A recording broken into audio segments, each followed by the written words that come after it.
Bismillahirrahmanirrahim. Assalamualaikum warahmatullahi wabarakatuh. Innal hamdalillah nahmaduhu wa nasta'inuhu wa nastaghfiruh wa na'udzu billahi min shururi anfusina wa min sayyiati a'malina. May yahdihillahu fala mudhillalah wa may yudlil fala hadiyalah. Ashhadu an la ilaha illallah wahdahu la syarika lah wa ashhadu anna Muhammadan abduhu wa rasuluh. Ya ayyuhalladzina amanu taqullaha haqqa tuqatih wa la tamutunna illa wa antum muslimun. Ya ayyuhan nasu taqu rabbakumul ladzi khalaqakum min nafsin wahidah wa khalaqa minha zawjaha wa batha minhuma rijalan katsiran wa nisaa wattaqullaha alladzi tasaaluna bihi wal arham innallaha kana 'alaikum raqiba. Ya ayyuhalladzina amanu taqullaha wa qulu qawlan sadida yuslih lakum a'malakum wa yaghfir lakum dhunubakum wa may yuti'illaha wa rasulahu faqad faza fawzan 'azima. Amma ba'd, fa inna asdaqal hadithi kalamullah wa khairal hadi hadi Muhammadin sallallahu alaihi wasallam wa syarrul umuri muhdatsatuha fa inna kulla muhdatsatin bid'ah wa kulla bid'atin dhalalah wa kulla dhalalatin finnar. A'adana Allahu iyyakum minan nar. Kaum muslimin dan juga kaum muslimah yang dimuliakan oleh Allah, sebagaimana yang sudah terjadwal pada jadwal kajian online Kota Palembang, radio streaming Al-Ibanah, di hari Ahad siang ini kita akan melanjutkan kajian rutin kita dari kitab Huququl Aulad 'alal Aba' wal Ummahat. Pembahasan tentang hak-hak anak atas kedua orang tuanya, ayah ataupun ibunya. Dan beberapa pembahasan terkait rincian dari hak-hak anak, karena hak anak ini terbagi menjadi dua sebagaimana yang dijelaskan oleh Syekh Abdullah bin Abdurrahim Al-Bukhari hafizahullahu ta'ala terkait hak-hak anak sebelum, yang pertama sebelum anak ini terlahir, qabla an yulad. Yang kedua, hak-hak setelah lahirnya anak tersebut. Jadi hak anak terbagi menjadi dua. Yang pertama hukukun qablal wujud, yakni qablal wiladah, hak-hak sebelum mereka ada, sebelum mereka terlahir ke dunia ini.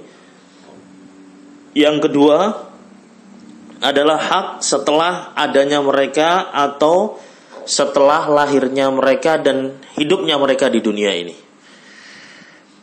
Walhamdulillah, ba'da taufiqillahi azza wa jal, beberapa majelis dalam pembahasan hak yang pertama, hak anak sebelum ia dilahirkan oleh orang tuanya, telah kita bahas dan kita kaji. Dan insya Allah di hari ini kita akan melanjutkan hak mereka yang keempat, ya. Setelah sebelumnya hak yang pertama, kalau kita murojaah sejak awal secara singkat, bahwasannya hak anak sebelum mereka terlahir ke dunia atau sebelum mereka dilahirkan, yang pertama adalah hendaknya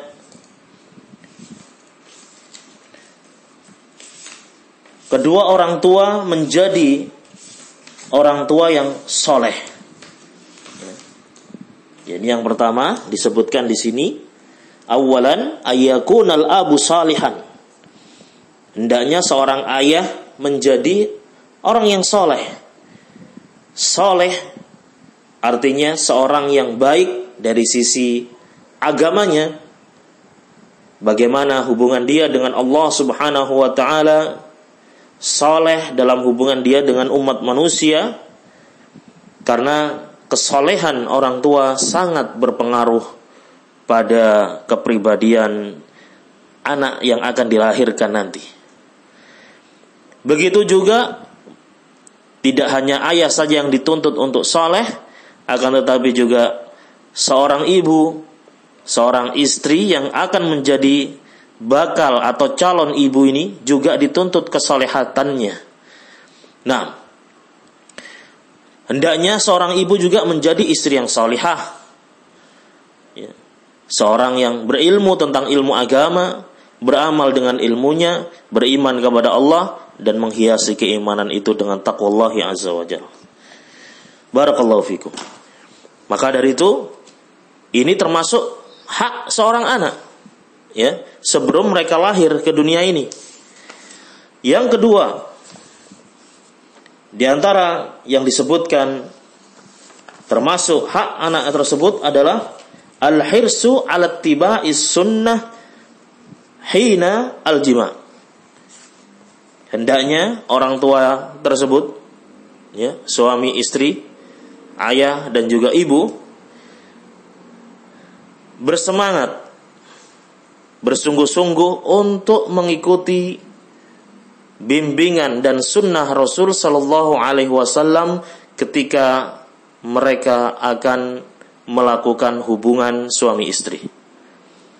Ya, di antara sunnahnya dijelaskan oleh Syekh Abdullah Al-Bukhari, hafizahullah taala, yaitu hendaknya mereka berdoa terlebih dahulu sebelum menggauli istrinya. Nah, berdoa dengan doa yang warid dari Nabi alaihi salatu wassalam, Allahumma jannibna syaitan wa jannibish syaitana ma razaqtana. Ya Allah, jauhkanlah kami dari syaitan dan jauhkanlah apa yang engkau rizkikan juga dari syaitan. Nah, maka kata Nabi sallallahu alaihi wasallam, in quddira ayyakuna bainahuma fi dzalika wa qudhiya waladun lam yadurruhu syaitanun abadan.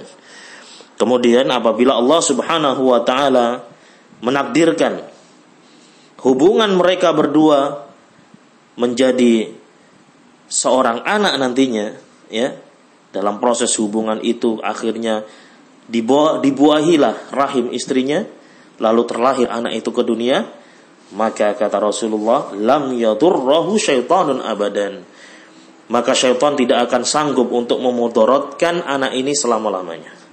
Nah, ini poin yang kedua, hak anak atas orang tuanya. Hendaknya orang tua tersebut dalam berhubungan suami istri yang diharapkan dari hubungan itu, Allah Subhanahu wa taala akan menakdirkan seorang anak, ya, maka diharapkan mereka untuk benar-benar menyandarkan diri mereka kepada Allah Subhanahu wa taala semata, membaca doa yang dicontohkan oleh Nabi sallallahu alaihi wasallam sebagaimana yang telah kita jelaskan.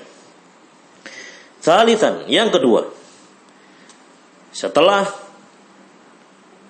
orang tua berupaya untuk menerapkan sunnah Rasul dalam masalah jima', yang kedua adalah doa Allah jalla jalaluh, nam wa taqaddasat asma'uhu bi ayyarzuqahum al-walad as-salih.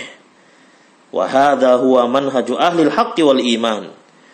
Yang ketiga, hendaknya mereka berdoa kepada Allah Azza wa Jalla yang Allah telah sucikan nama-namanya, agar Allah Subhanahu wa taala memberikan mereka karunia berupa anak yang soleh. Dan ini adalah prinsip orang-orang yang meniti kebenaran.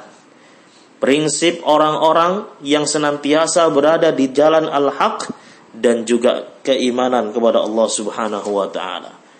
Yakni berdoa di saat-saat waktu-waktu yang Allah Subhanahu wa taala mendengar doa itu, mengijabahi doa tersebut. Waktu-waktu mustajabah, waktu-waktu yang sangat bagus untuk seorang berdoa padanya. Ya, misalnya ketika mereka waktu sujud dalam sholatnya, bainal adhani wal iqamah, ketika akhir malam, ya, di waktu sahur menjelang fajar. Barakallahu fikum.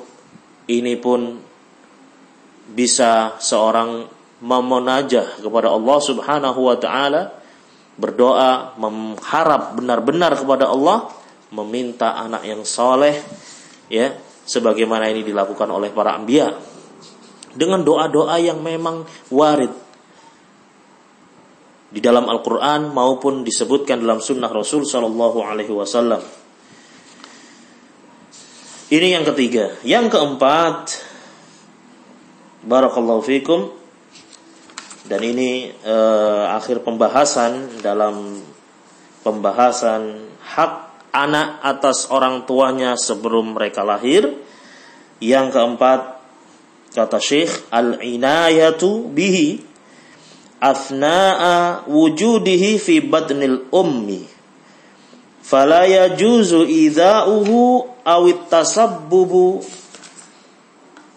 fi dhalika awit ta'addi alaihi bi isqatin aw nahwihi fayura'a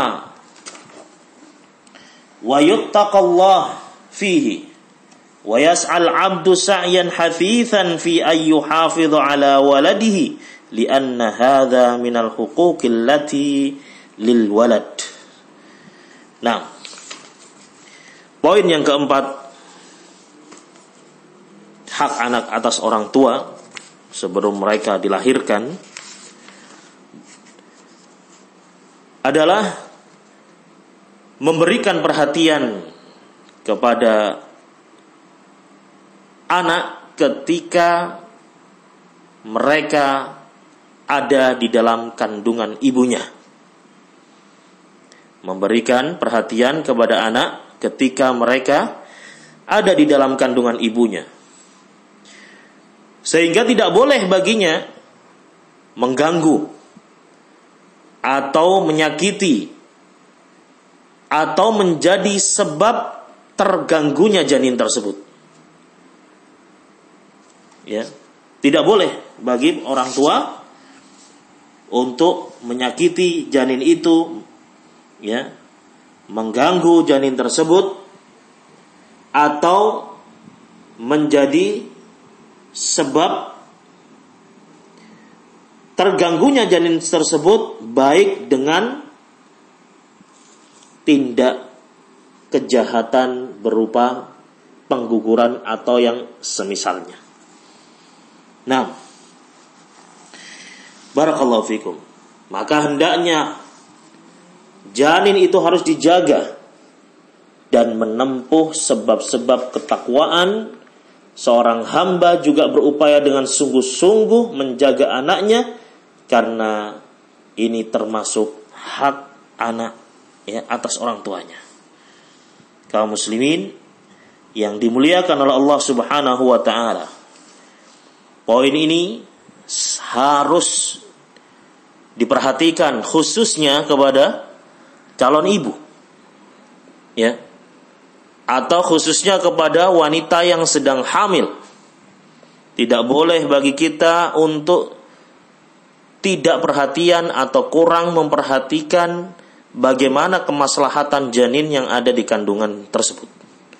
Nah, haram hukumnya mengganggu janin itu, baik dengan cara isqat, menggugurkan kandungannya, merusak kandungannya.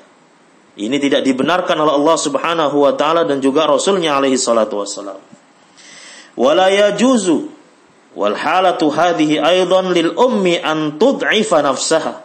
Tidak dibenarkan juga dengan keadaan hamil yang seperti ini tadi.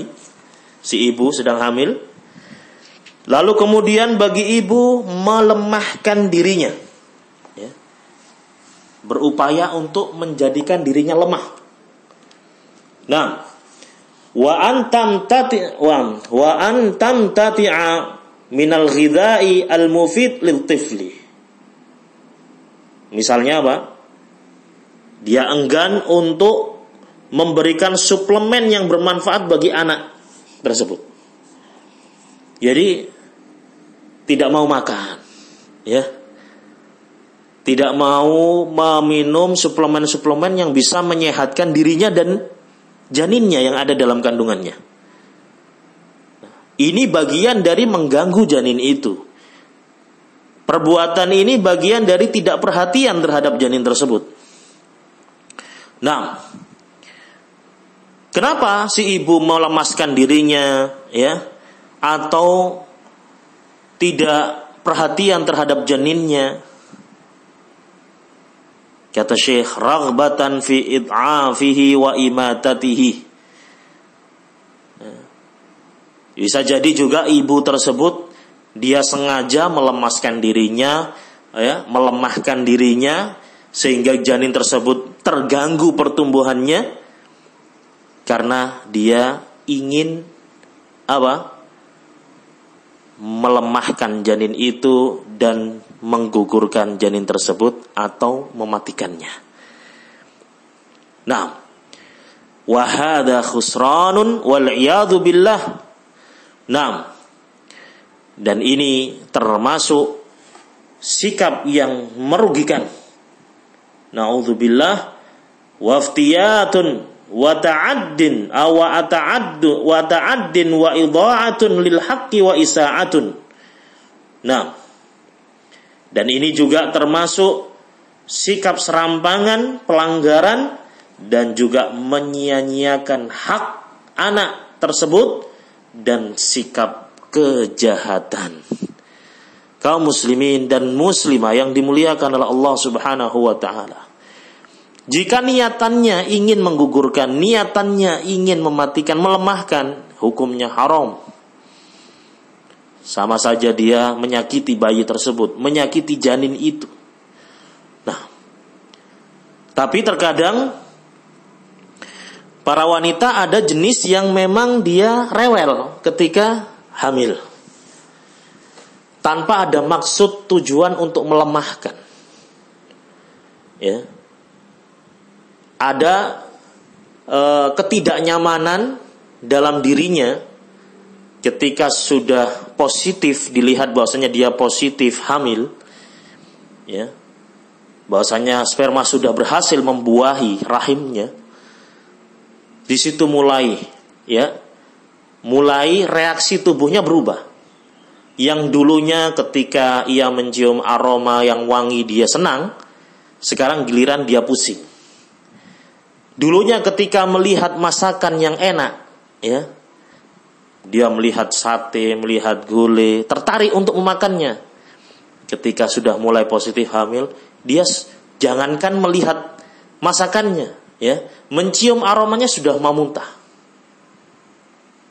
Nah, kondisi yang seperti ini berbeda-beda antar ibu, ya, tanpa ada unsur kesengajaan, tapi karena memang nafsu tidak atau selera tidak memungkinkan.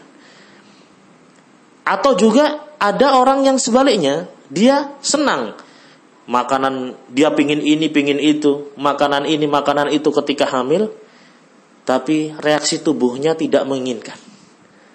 Ketika dia makan, ya, tidak lama kemudian makanan itu dimuntahkan lagi, ya, rasa mual. Dia ingin makan ini, makan 3 sendok, mual, muntah lagi. Nah, tanpa ada unsur kesengajaan untuk menggugurkan bayi tersebut atau melemahkan bayi itu. Maka kondisi yang kedua ini, jika ada menimpa, ya, keluarga kita, istri-istri kita, ya, Barakallahu fikum, maka dinasihati sang istri untuk sabar. Nah, ketika ada keinginan untuk tidak makan, ya, sehari tidak makan karena nggak nyaman, mual dan yang lainnya, harus dilawan. Nah, karena kalau tidak dipaksakan, anak akan berefek pada dirinya yang pertama, yang berikutnya adalah pada janinnya. Nah, diyakinkan dan ditegaskan kepada mereka, dijelaskan dengan hikmah bahwa upaya kita untuk memakan suplemen yang ada walaupun dengan nafsu yang tidak nyaman, ya, rasa mual, ditegaskan bahwa hal tersebut adalah untuk menunaikan hak janin tersebut, bahwasanya janin itu butuh suplemen. Nah, termasuk juga sang ibu butuh kekuatan untuk menyokong bayi itu sampai nanti dilahirkan. Nah, maka pandai-pandai suami untuk apa? Untuk memberikan semangat, untuk memberikan dorongan motivasi agar si istri kuat di dalam bersabar 9 bulan kurang lebih untuk menjaga dan merawat janin yang ada dalam kandungannya, yang diharapkan nanti janin ini akan keluar sebagai anak yang soleh atau sebagai anak yang solehah. Ikhwani fiddin, a'azzani Allah wa iyyakum. Maka bisa dibedakan antara dua tadi, ya. Yang pertama tadi memang dia berupaya untuk melemahkan, berupaya untuk mematikan, yang ini dilarang secara agama. Yang kedua, tidak ada kesengajaan unsur itu, ya, tidak ada kesengajaan dengan niatan tadi, tapi karena memang faktor kondisi fisik yang tidak memungkinkan, maka yang seperti ini harus diupayakan, harus ada dukungan, dorongan, dan juga penjelasan dari walinya untuk tidak terlalu menuruti keinginan nafsu makannya atau yang lainnya. Bersabar. Ikhwani fiddin, azan ya Allah wa iyyakum. Kemudian Syekh menyatakan di sini, wa inni la astaghribu min haula'i alladzina yas'auna sa'yan hathithan fil idrari bi auladihim wa hum fi mithli hadhil marhalah.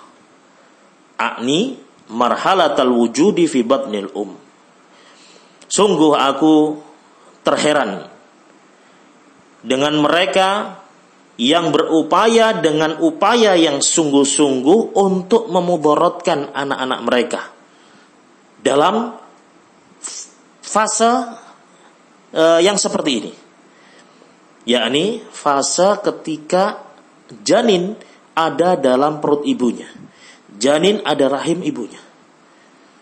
Ya. Mereka berupaya dengan sungguh-sungguh untuk memudaratkan janin itu. Kaifa fataha ula'i tilkan nusus allati marrat ma'ana min anna wujudal ibni salih awil binti salihah khairun lil insani fil ula wal akhirah. Bagaimana bisa mereka melupakan nas-nas tersebut yang telah berlalu pembahasannya, ya, berlalu pembahasannya di samping kita atau di sisi kita, bahwasanya keberadaan anak yang saleh dan juga salihah merupakan kebaikan bagi setiap insan di dunia dan di akhiratnya. Kok bisa-bisanya orang tua mengharapkan kejelekan bagi janin tersebut, ingin menggugurkan janin itu, ingin melemahkan janin itu, padahal nas di dalam Al-Quran, nas di dalam sunnah Rasul Sallallahu Alaihi Wasallam jelas menegaskan bahwa keberadaan anak yang saleh dan salihah merupakan dambaan, merupakan karunia yang besar bagi setiap insan di dunia dan di akhiratnya. Nah, kaifa fatahum qaulun Nabi Sallallahu Alaihi Wasallam? Bagaimana mereka tidak mengingat, mereka lupa dengan sabda Rasul Sallallahu Alaihi Wasallam, Innar rajula la tarfa'u darajatuhu fil jannah. Sesungguhnya seseorang akan ditinggikan derajatnya di surga nanti. Fayaqulu anna li hada. Lalu mereka mengatakan, bagaimana aku bisa mendapatkan kedudukan yang seperti ini? Kok bisa? Orang ini bertanya-tanya. Fayuqal, dikatakan kepadanya, bistighfari waladika laka. Kedudukan ini merupakan sebab dari istighfar, permohonan ampun anakmu terhadap dirimu. Ya. Anaknya memohonkan ampun untuk kedua orang tuanya, baik itu ketika orang tua masih hidup di dunia, berjalan di muka bumi, ataukah dia di alam barzakh. Sudah tidak bisa berbuat apa-apa. Mau beramal ya nggak bisa. Sekaya apapun dia. Nah, semewah apapun kekayaan yang dia miliki, ketika dia sudah masuk ke dalam liang lahat, tempat peristirahatan dia menuju akhirat nanti, sudah tidak bisa berbuat apa-apa. Kekayaan yang dia banggakan, ketika kekayaan itu tidak dimanfaatkan di jalan Allah Subhanahu wa ta'ala, anak yang sangat banyak, andai kata dia punya banyak anak, tapi anak tersebut bukan bagian dari anak yang saleh, tidak bisa mendoakan kedua orang tuanya dengan istighfar, dengan permohonan ampun kepada Allah, khasarah. Nah, maka ketika anak ini saleh, dia pertahankan ketika dia diberikan karunia oleh Allah janin yang hidup di rahim istrinya.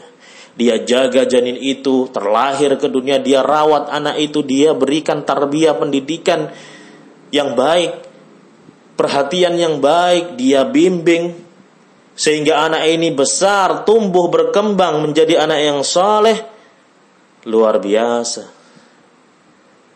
Allah akan tinggikan derajatnya disebabkan karena doa mereka. Kaum muslimin yang dimuliakan oleh Allah Subhanahu wa ta'ala. Fa idza ma dhahaba hadzal walad bi isqatin aw imatatin wa huwa fil batni. Maka apabila anak ini gugur, janin tersebut digugurkan, janin tersebut mati, baik itu dengan digugurkan atau dibunuh, ya, digugurkan sebelum dia lahir, dibunuh ketika dia sudah lahir, sengaja memang dimatikan. Nah, barakallahu fikum, atau digugurkan ketika dia di perutnya, qad yakunu bisababi wafatihi fatahu khairun azim. Maka jadilah sebab dia meninggalkan atau membunuh, menggugurkan janin tersebut, dia tidak mendapatkan kebaikan yang sangat besar. Nah, ikhwani fid din, azzani Allah wa iyyakum. Falyahris al-insan bistifraghi wus'ihi wa juhdihi lis-sayri ala hadzal haqqi wal qiyam bihi.